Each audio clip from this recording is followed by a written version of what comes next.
Francine Brunet a lu La fille aux yeux bandés de Nicole Graziosi. Couverture colorée, enfantine, ça m'intrigue. À vous?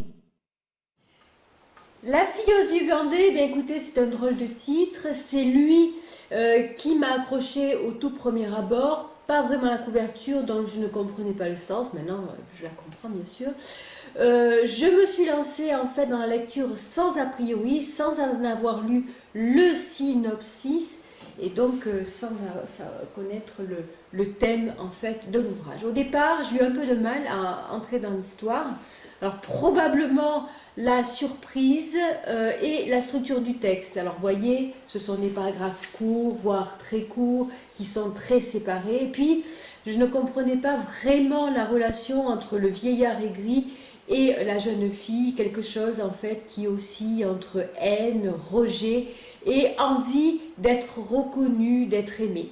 Les personnages me paraissaient un petit peu froids, mais quand même réalistes dans leur façon d'être, de parler, des mots, des situations que d'ailleurs j'ai déjà vécues. Et puis, tout a basculé lorsque Dorine, donc le personnage principal, remonte le temps, se souvient en nous faisant donc et nous fait partager au fil d'un récit à la première personne.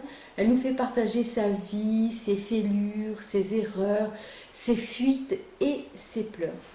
Phrase après phrase, elle nous accroche et puis elle nous emporte dans cette vie qui a été la sienne, qu'elle a vécue dans une sorte de brouillard fait de mensonges, de faux semblants, de méchanceté et d'incompréhension.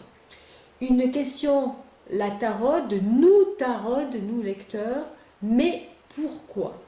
En fait, la fille aux yeux bandés ressemble à un cauchemar dont on a un peu du mal à s'extirper, vous voyez, un cauchemar poisseux, inévitable. C'est l'histoire en fait d'une manipulation. Alors espérons de tout cœur que ce jeu qui exprime réellement le personnage de Dorine ne cache pas en fait celui de l'auteur.